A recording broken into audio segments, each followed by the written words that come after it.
بسم الله الرحمن الرحيم والصلاة والسلام على أشرف الأنبياء وخاتم المرسلين سيدنا وحبيبنا محمد وعلى آله وصحبه أجمعين ومن اتبع هداه إلى يوم الدين وعنا معهم بمنك وكرمك وجودك يا أرحم الراحمين يا رب العالمين.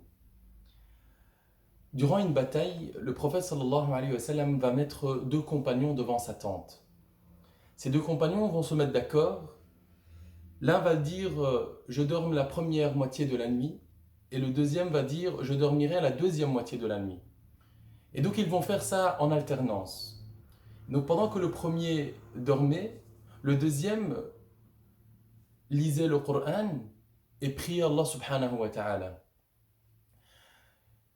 L'ennemi, le camp d'ennemi, va remarquer qu'il n'y a qu'une seule personne qui est autour du clan des musulmans.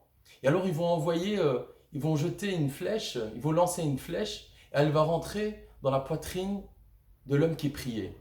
Première flèche, et cet homme reste debout, continue à prier, en pleine concentration. Une deuxième flèche arrive, et il continue sa prière. Et lorsque la troisième flèche arrive et qu'il tombe, son compagnon à côté de lui se réveille. Et lui dit, mais qu'est-ce qui se passe? Comment se fait-il que tu ne m'as pas réveillé à la première flèche que tu as reçue? Et il lui répondra une phrase qui m'a interpellé et qui fera le sujet, Inch'Allah ta'ala, de ce petit rappel d'aujourd'hui.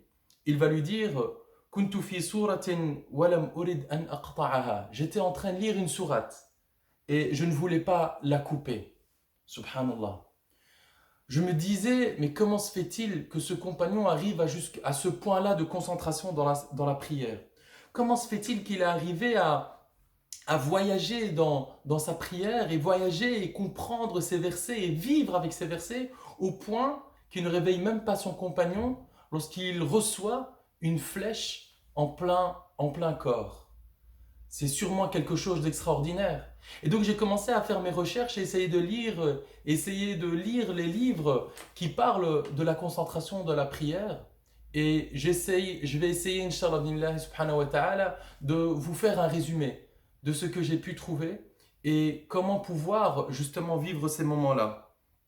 Ibn al-Jawzi radiallahu anhu ardah disait Inna fi rawdatin ta'amuna fiha al-khushu' sharabuna fiha ad-dumu'. Nous sommes dans un paradis, nous sommes dans un jardin, nous sommes dans un paradis dont notre substance et notre concentration justement et notre humilité dans notre prière, et notre boisson est nos larmes. Donc il parlait de ces moments de prière, ces moments de plaisir intense qu'il avait. Lorsqu'on entend ces gens parler de leur prière, on se dit, mais est-ce que c'est la même prière que j'effectue moi 5 fois par jour, en plus des autres prières sunan, donc des surrogatoires? Je ne suis pas sûr. En tout cas, ils vivent un moment assez intense avec Allah subhanahu wa ta'ala. Comment se fait-il que ces gens goûtaient à cette prière comme si c'était un plat? Dhaqu ta'am al-iman. Le prophète sallam va parler du goût de la foi. Donc la foi, elle a un goût. Mais comment se fait-il que ces gens-là vivaient justement à chaque instant? Mais d'ailleurs, ma chère sœur, mon cher frère, je suis sûr que toi-même tu l'as vécu. Et plus d'une fois. N'est-ce pas un jour, tu étais sûrement en train de prier et tu ne ressentais plus rien autour de toi? Ou un jour, pendant le tarawih, l'année passée, tu étais en plein tarawih et l'imam lisait un verset qui t'interpelle. Et puis, subhanallah, tu commences à pleurer seul dans les rangs. Ou une prosternation où tu étais complètement concentré et tu n'as rien ressenti autour de toi.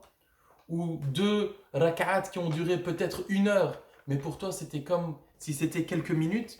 Eh ben, c'est vers cela que j'aimerais, Inch'Allah ta'ala, aujourd'hui parler. Et afin que la plupart de nos prières, si pas toutes, on ressent, Inch'Allah ta'ala, ce goût-ci. Alors, comment arriver à ce goût? Par où commencer? Pourquoi je l'ai de temps en temps et puis ça repart? Un ensemble de questions auxquelles je vais essayer de lui répondre, Inch'Allah ta'ala, durant cette intervention.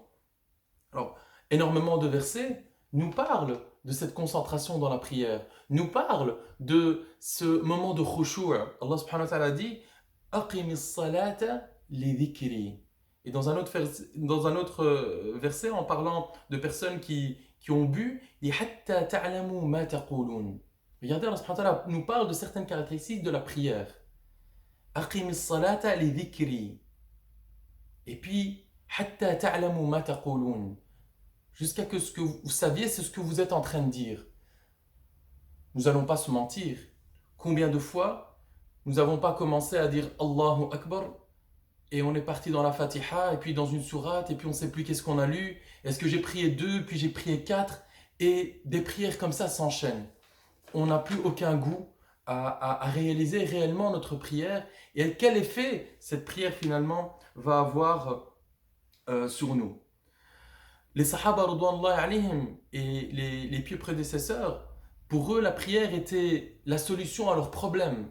Comme à l'instar du prophète sallallahu alayhi wa sallam qui dit à Bilal ibn Rabah, Arihna biha ya Bilal.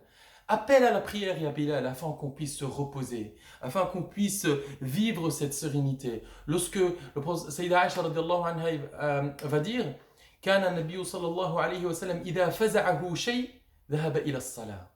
S'il y a quelque chose qui le dérange, s'il il est dérangé par certaines choses, par une nouvelle ou par autre, eh ben, il s'abrite dans la prière. Et c'est pour ça qu'il appellera Bilal en disant Arihna biha ya Bilal. Appelle à cette prière et fais en sorte qu'elle devienne notre moment de repos. La question qui se pose, et moi, qu'est-ce que je dis lorsque je prie? Est-ce que je dis aussi j'attends ce moment de prière avec impatience?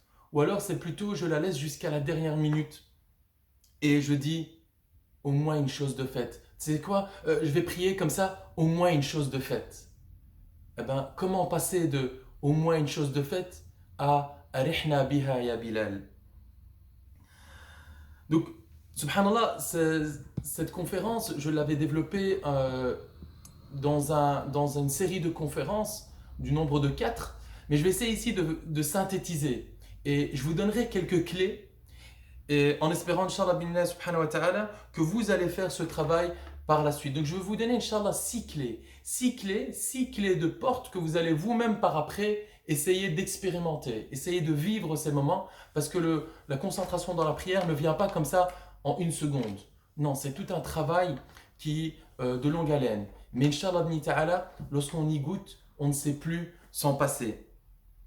Alors beaucoup, pour eux, le khushu' est justement juste le fait de contenir, d'attraper ses pensées. Parce que souvent, lorsque je prie, je pense à un problème que j'ai eu. J'essaye de me rappeler où j'ai déposé telle chose ou telle chose. Je pense aux courses, je pense aux devoirs de mes enfants, je pense à mon examen à la fac, ou etc., etc., etc. Et pour beaucoup, le fait de se concentrer dans la prière, c'est justement éloigner ses pensées. Et c'est vrai, c'est la première clé.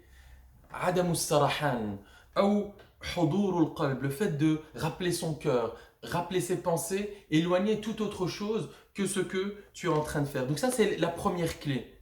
Et je n'ai pas besoin de m'étaler longtemps sur cette clé, parce qu'elle est facile à comprendre, mais peut-être un élément afin de pouvoir justement intégrer cette première clé, c'est de se rappeler pour qui on prie.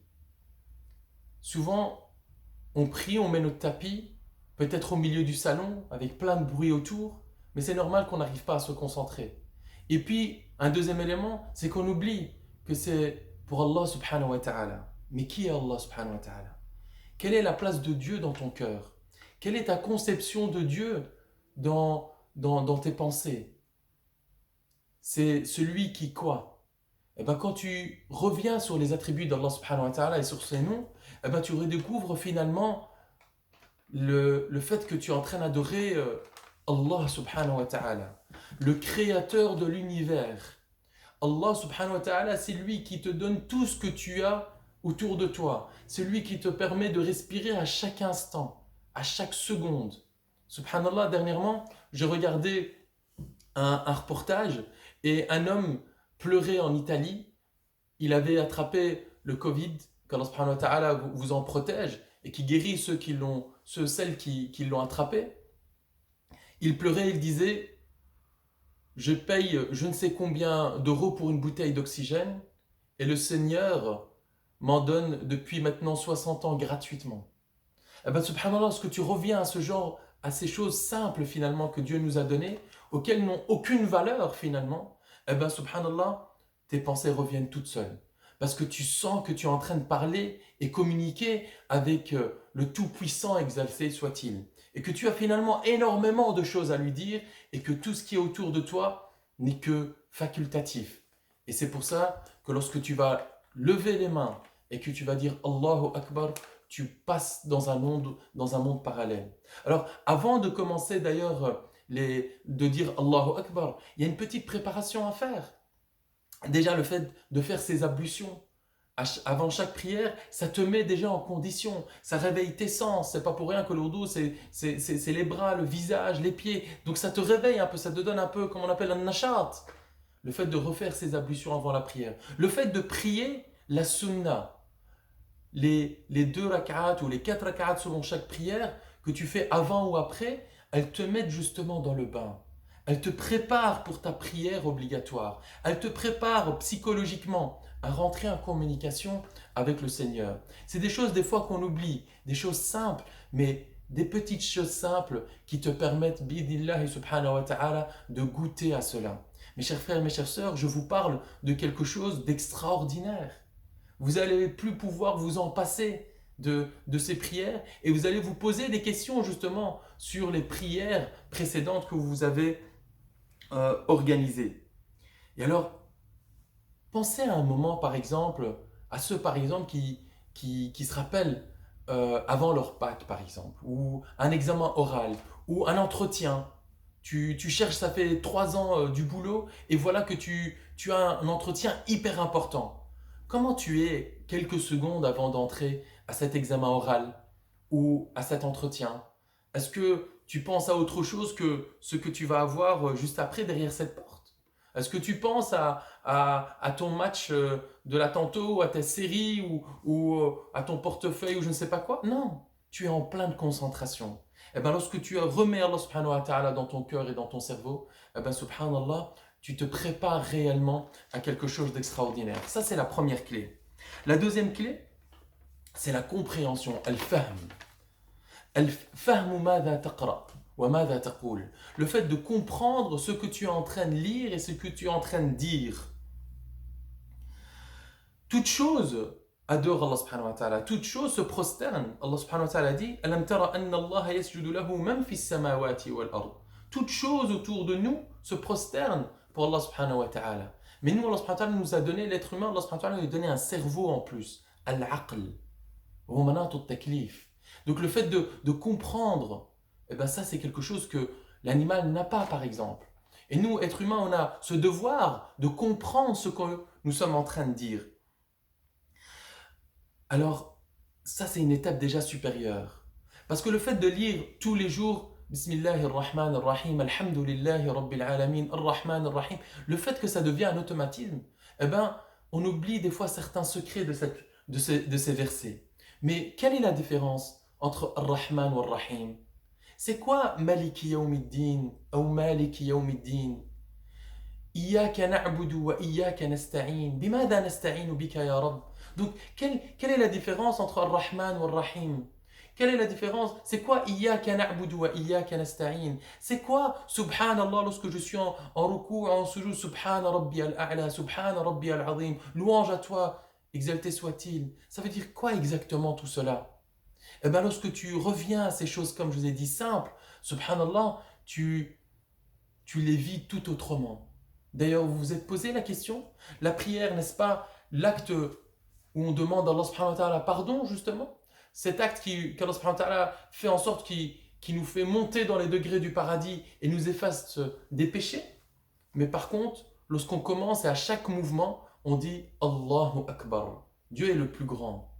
Pourquoi pas Astaghfirullah? Pourquoi pas Subhanallah? Alhamdulillah, la ilaha illallah. Non, Allah subhanahu wa ta'ala nous a dit Allahu Akbar. Allahu Akbar avec ce mouvement des mains. Regardez, Allahu Akbar. Dieu est plus grand que tout. Parce que chaque fois que je suis en train de prier, je suis en train de penser à quelque chose. Et justement, c'est Allahu Akbar viennent pour me rappeler que Dieu est bien plus grand que toute autre chose. Allahu Akbar min mashakili, Allahu Akbar min masaibi, Allahu Akbar min imtihanati. Dieu est bien plus grand que mes examens et que mes problèmes. Dieu est plus grand que mes épreuves. C'est justement vers lui que je suis en train de me retourner afin qu'Allah subhanahu wa ta'ala me résout tout cela. Et alors, Allahu Akbar, Dieu est bien plus grand. Et subhanallah, quand tu commences à intégrer et voir ces choses, tu dis, ah ben subhanallah, bien sûr il y a un sens, mais en plus de cela, eh ben, tu comprends certaines choses. Et ça te permet encore plus de rentrer dans cette concentration. Alors la question qui se pose, c'est, mais Oussama, moi je ne comprends pas l'arabe. Alors, ne pas comprendre l'arabe pendant un laps de temps, c'est peut-être compréhensible. Mais après, vu que cette prière, tu l'as fait 5 fois par jour, je pense qu'il est important, il est même primordial d'aller plonger dans la signification de ce que je suis en train de dire dans ma prière. Et bien sûr, la yukallifullahu nafsan illa wus'aha. Dieu ne te fait pas porter ce que tu ne peux pas porter. Mais ce que tu peux porter, eh ben porte-le. Essaye de, justement, chaque jour, essaye de comprendre l'un ou l'autre verset. Essaye, si par jour on essaye de comprendre un seul verset, eh ben en 5-6 jours, nous voilà en quelques jours, nous voilà, nous avons compris en tout cas les versets de l'Fatiha. Et puis on essaye avec les sourates qu'on lit souvent, etc., etc.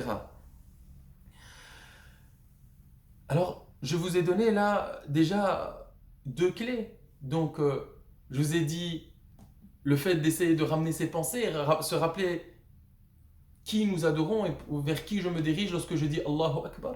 Et ensuite, la compréhension de ce que je suis en train de dire. Et subhanallah, c'est quelque chose d'assez important. Et puis l'objectif, pourquoi je prie finalement? Oui, parce qu'Allah subhanahu wa ta'ala me le demande, mais parce que moi j'en ai besoin. C'est le moment où je peux me recueillir, ce moment où je peux lui demander pardon et lui demander tout ce que je veux. Il n'y a aucun intermédiaire entre moi et mon Seigneur. À ce moment-là, c'est justement, tu es en communication VIP avec Allah subhanahu wa ta'ala. Et là, subhanallah, lorsque tu es en train de comprendre ce que tu es en train de dire, et lorsque je commence à plonger dans la méditation des versets que je suis en train de lire, et d'ailleurs je vous conseille pour la lecture de la sourate juste après la Fatiha, essayez de changer de temps en temps. Pas tout le temps lire les mêmes sourates, les mêmes versets, tout le temps parce que là on rentre dans une répétition, on rentre dans un automatisme. Justement de temps à autre, changer les versets, ça nous permet de se réveiller, réveiller notre subconscient, nous réveiller, nous faire penser et méditer les versets. Et ça nous permet de rentrer dans un 3e état. Ça nous amène vers une 3e clé. Le fait que lorsque je prie Allah subhanahu wa ta'ala, j'ai ce sentiment entre la crainte et l'espoir. La crainte de son châtiment et l'espoir de son pardon. شعور بين الخوف والرجاء. خوف من عقاب الله سبحانه وتعالى مع رجاء برحمة وغفران منه. L'être humain et le croyant, il est comme ça. Ils volent avec 2 ailes. L'aile de la crainte d'Allah subhanahu wa ta'ala, la crainte de son enfer et de son châtiment, et l'espoir de sa miséricorde et de sa rahma. Le fait qu'Allah subhanahu wa ta'ala est pardonneur. Le fait qu'Allah subhanahu wa ta'ala n'a rien à gagner de nous mettre en enfer. Et donc, l'être humain, justement, le croyant, vit entre ces deux-là. Lorsqu'il est en plein péché, eh ben, il se rappelle de la colère d'Allah subhanahu wa ta'ala. Il se rappelle du châtiment. Et alors il s'ajuste. Et lorsqu'il est en pleine adoration, il pense au fait qu'Allah subhanahu wa ta'ala est pardonneur. Lorsqu'il fait cet effort de revenir vers Allah subhanahu wa ta'ala et de demander à Allah subhanahu wa ta'ala pardon, il pense au fait qu'Allah subhanahu wa ta'ala va bien accepter bidnillahi subhanahu wa ta'ala son pardon.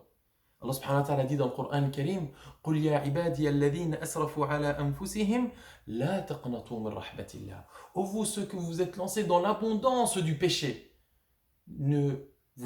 la taqnatu, ne pensez pas qu'Allah subhanahu wa ta'ala ne va pas vous pardonner.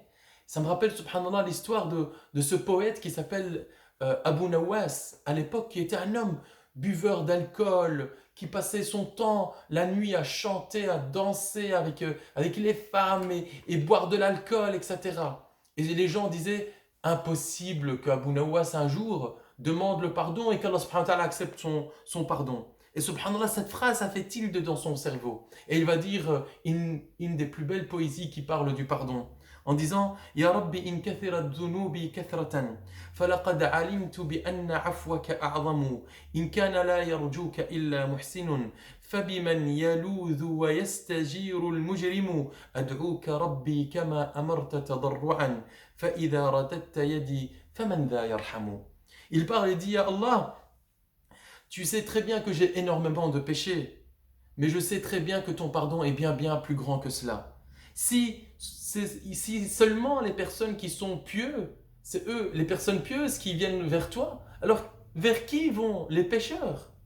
Ad'uka Rabbi, je te demande, oh, je t'en pleure, je te prie Allah subhanahu wa ta'ala, comme tu nous as demandé, en me sentant petit et pauvre envers ta miséricorde. Oh Allah subhanahu wa ta'ala, ne me laisse pas comme ça tout seul. Et subhanallah, il redeviendra, il repassera sur le bon chemin. Donc voilà un équilibre, le croyant est dans le juste milieu, subhanallah. Mais il est important de se faire sentir cet état. Le fait que quand tu dis Allahu Akbar et que tu pries Allah subhanahu wa ta'ala et lorsque tu es en plein soujoud, de demander pardon à Allah subhanahu wa ta'ala. Sayyidina Ali, karramallahu wajha, le quatrième calife et le cousin du prophète, sallallahu alayhi wa sallam, Sayyidina Ali, lorsque il attendait l'appel à la prière, il tremblait.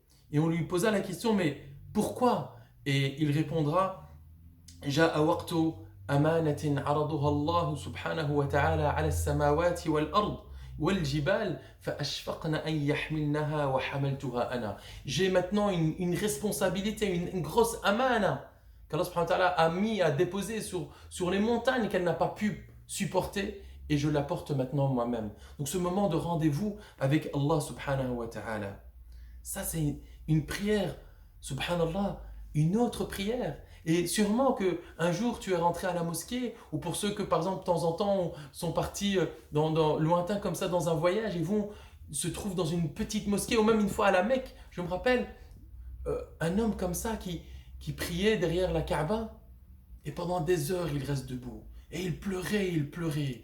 Et je me dis, mais ça doit être quelque chose d'incroyable qu'il vit. Ça doit être quelque chose d'incroyable qu'il vit. C'était un moment, je ne sais comment l'expliquer, subhanallah. Eh bien, c'est à partir de ce genre de situation que je me suis dit, il faut que je puisse aussi rechercher ce sentiment. Il faut aussi que moi aussi, à mon tour, je vis ces moments-là. Et subhanallah, lorsque tu en goûtes une seule fois, une petite goutte, eh ben, tu as envie, subhanallah, davantage. Cela nous amène vers une quatrième clé qu'on appelle al-hayba. Al-hayba, c'est cette considération, cette vénération au Seigneur exalté soit-il. C'est un sentiment de crainte, mais une crainte avec vénération, avec ce sentiment qu'Allah subhanahu wa ta'ala est bien plus grand que toute autre chose dans le monde. Et subhanallah, lorsque tu te rappelles, c'est le premier sentiment dont on avait parlé, c'est la connaissance, mais et la crainte, mais avec une connaissance du Seigneur exalté soit-il. Et savoir qu'Allah subhanahu wa ta'ala est pardonneur. Si on veut faire une métaphore, hein, et bien sûr exalté soit-il, il est bien plus grand que toute métaphore, c'est comme lorsque tu rentres dans un examen oral, dans un examen très difficile, connu dans ta fac qui est très compliqué. Mais ce prof, derrière cette porte, est un prof qui est connu pour sa gentillesse. Et alors tu rentres avec une crainte, parce que tu sais que cet examen est très compliqué, mais d'un autre côté, tu te rappelles que le professeur est bon, et qu'il est juste, et qu'il essaye d'aider afin que cet étudiant puisse réussir. Ce sentiment-là, il te traverse à certains moments pendant ta prière, hein, un moment de hayba. Et subhanallah, c'est ça que Sayyidina Ali radiallahu anhu va ressentir lorsqu'il se met devant, lorsqu'il va commencer à prier. Tous des petits moments, toutes des petites clés qui te permettent, Inch'Allah subhanahu wa ta'ala, de plonger là-dedans. Donc chaque clé que je vous ai donnée, je vous en ai parlé que quelques minutes, mais je vous laisse la découvrir, Inch'Allah ta'ala, par vous-même, bidnillahi subhanahu wa ta'ala. Lorsqu'on traverse cette station ou cette porte, on arrive à quelque chose d'extraordinaire. Un, un sentiment qui traverse ton cœur et qui commence à le faire trembler. Parce que tu commences à rentrer par une porte qui s'appelle la porte de l'amour d'Allah subhanahu wa ta'ala. Tes actes et tes adorations se font complètement par amour et non plus par obligation. Tu entends le adhan, mais c'est pas juste le fait que tu es obligé de te lever qui te fait lever, mais c'est ce rendez-vous avec ton Seigneur qui te fait lever. Tu l'attends avec impatience. Lorsque tu te couches la nuit, la dernière chose auquel tu penses, c'est j'attends ce moment de l'Fajr, ce moment de prière de nuit, de salat et tahajjud, afin d'être avec Allah subhanahu wa ta'ala. Un moment privilégié avec Allah subhanahu wa ta'ala. Et subhanallah, j'ai discuté avec des personnes qui vivent ces moments-là.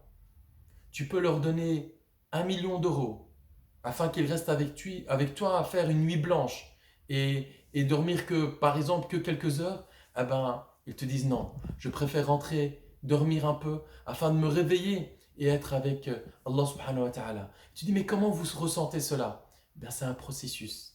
Et subhanallah, lorsque tu adores Allah subhanahu wa ta'ala par amour, ça n'a rien à voir. C'est tout autre chose que le fait de le prier parce que ton père te réveille et que c'est l'heure de le fajr. Que tu dois te lever, que ton réveil se répète, que tu le mets sur répétition 3 ou 4 fois. C'est tout autre chose. Le fait d'attendre ce moment, subhanallah, est quelque chose incroyable. Et quand tu fais un pas vers Allah subhanahu wa ta'ala en fait 10. Et vous connaissez tous le hadith du prophète sallallahu alayhi wa sallam, le hadith al-Qudsi, où Allah subhanahu wa ta'ala dit من تقرب إلي ذراعا تقربت منه باعا ومن أتاني مشيا أتيته هرولا أو كما قال sallallahu alayhi wa sallam. Donc le fait que si tu fais un pas, Allah subhanahu wa ta'ala en fait davantage. Lorsque tu viens vers moi, Allah subhanahu wa ta'ala parle, exalté soit-il, et dit si tu viens vers moi en marchant, je viendrai vers toi en courant. Donc Allah subhanahu wa ta'ala fera toujours un pas en plus. Et Allah subhanahu wa ta'ala il est content qu'on revienne vers lui. Le hadith où le prophète sallam dit de cet homme, donc la métaphore pour montrer comment il est content de nous retrouver et qu'il nous voit en situation de repentir, c'est comme cet homme qui est dans le désert, qui est sur sa chamelle et qu'il se repose à un certain moment, il descend de sa chamelle et il s'endort, et lorsqu'il se réveille, il ne trouve plus sa monture. Et il commence à la chercher un peu partout, mais c'est en vain. Et donc il se couche en se disant que c'est fini. Il n'y a que la mort qui l'attend. Il est dans un désert, il fait chaud. Et tous ses biens étaient au-dessus de son chameau. Et puis, subhanallah, il se réveille sur sa chamelle ou son chameau qui le réveille pendant que le soleil le tape sur le visage. Et il est tellement content qu'il dit « Ô Seigneur, je suis ton Seigneur et tu es mon serviteur, Dieu merci. » Donc, il est tellement content qu'il ne sait plus qu'est-ce qu'il est en train de dire. Et bien, Allah subhanahu wa ta'ala est encore bien plus... Il est bien plus content lorsque tu lui demandes ce pardon. Eh bien, subhanallah, lorsque tu as ce rendez-vous et que tu attends impatiemment ce rendez-vous, eh bien, subhanallah, rien ne compte à ce moment-là. D'ailleurs, même plus le nombre d'heures de prière que tu fais. Ça me rappelle dernièrement une vidéo que j'ai vue sur Internet d'un homme qui pose la question à un savant et lui dit « Est-il possible de finaliser la lecture du Coran en une seule raka'a ?» Et le cheikh lui répond « Je ne suis pas étonné par le fait qu'on puisse terminer le Coran en une seule raka'a, mais je suis étonné que tu sois étonné qu'on puisse le faire. » Le fait de rester debout pendant des heures, lorsque tu es avec une personne chère, subhanallah, et d'ailleurs on le dit souvent, tu es avec une personne chère, tu es avec une personne que tu aimes bien, ou alors vous vous rappelez, pour ceux qui sont déjà mariés, les moments de fiançailles, lorsque vous êtes avec votre fiancé bien-aimé, eh ben, vous ne comptez pas les heures, vous pouvez rester, lui parler au téléphone pendant des heures, et ensuite lorsque tu regardes l'heure, tu regardes, il est 2 heures du matin, et tu te dis, quoi? J'ai pas vu le temps passer. Eh bien, subhanallah, exalté soit-il, lorsque tu l'aimes et qu'il t'aime, tu ne sens plus le temps passer. et tu vis des moments extraordinaires dans ta prière. On arrive à la dernière station, la dernière clé, la 6e clé, c'est lorsque tu es dans ce moment d'amour et cet élan d'amour, tu arrives à une station de ce sentiment de al-haya, le fait que tu sois timide. Timide de quoi en fait? Timide du fait que tu n'arrives pas à adorer Allah subhanahu wa ta'ala comme il le mérite. Parce que tu es passé par ces étapes et tu as vu ce qu'Allah subhanahu wa ta'ala t'a donné, tu as vu ce qu'Allah subhanahu wa ta'ala t'a offert, tu as vu les bienfaits qu'Allah subhanahu wa ta'ala te donne autour de toi, la miséricorde d'Allah subhanahu wa ta'ala, tu vois sa puissance et sa miséricorde et tu deviens timide de dire mais en fait je ne fais rien par rapport à ce que tu me donnes, ya Rabbi. Si tu commences à énumérer un peu les bienfaits d'Allah subhanahu wa ta'ala, tu ne pourras jamais les énumérer. Eh bien, tu rentres dans cette étape et dans cette situation. Tu ne sais plus, tu pries et tu pries encore davantage et tu sais que c'est pas encore assez. Et alors c'est pour ça que tu multiplies les prières, tu multiplies les lectures de Coran, tu multiplies les invocations et les dévocations envers Allah subhanahu wa ta'ala. Voilà un ensemble de stations, un ensemble de moments que vous pouvez et qu'on peut vivre afin de rentrer dans nos prières et qu'on puisse vivre comme ce compagnon et comme le prophète sallallahu alayhi wa sallam vivait leurs prières. Ou comme ce compagnon on lui avait dit qu'il fallait amputer sa jambe parce qu'il y avait la gangrène qui mangeait et qu'il montait petit à petit, qu'il va arriver à son genou. Et alors il va demander qu'on lui ampute sa jambe pendant sa prière. Et lorsqu'il sera en prosternation, en soujoud, on va lui amputer sa jambe. Et il dira qu'il n'a pas senti grand-chose. Mais c'est des moments incroyables. Subhanallah, je prie Allah subhanahu wa ta'ala à chaque instant de nous donner, vous donner, bidnillah subhanahu wa ta'ala, ce sentiment afin de vivre ces moments incroyables, de goûter à la prière et à une prière qui est une prière toute différente. Et comme je vous ai dit, lorsque vous rentrez dans ce processus, vous allez vous dire, mais ce que je faisais avant, c'était pas la même prière, c'était pas le même goût. Vous voyez quand un jour vous allez au bled où on vous donne cette pastèque toute froide, toute sucrée, et que vous la mangez, vous dites ah mais ça n'a rien à voir avec la pastèque que je mange, que je prends dans la grande surface. Eh ben, or c'est la même chose. Une pastèque est une pastèque, mais une pastèque qui est bien mûrie, qui a bien été charriée, qui a été bien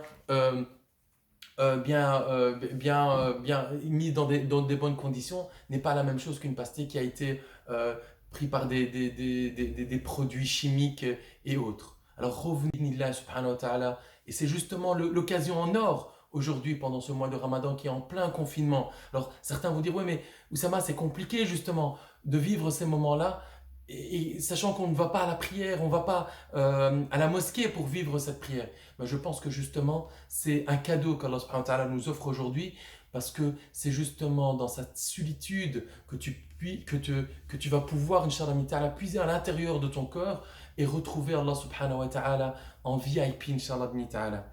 Allahumma أذقنا طعم الإيمان وأذقنا الخشوع في الصلاة إنك على كل شيء قدير وبالإجابة جدير وصلى اللهم على سيدنا وحبيبنا محمد وعلى آله وصحبه أجمعين والسلام عليكم ورحمة الله وبركاته.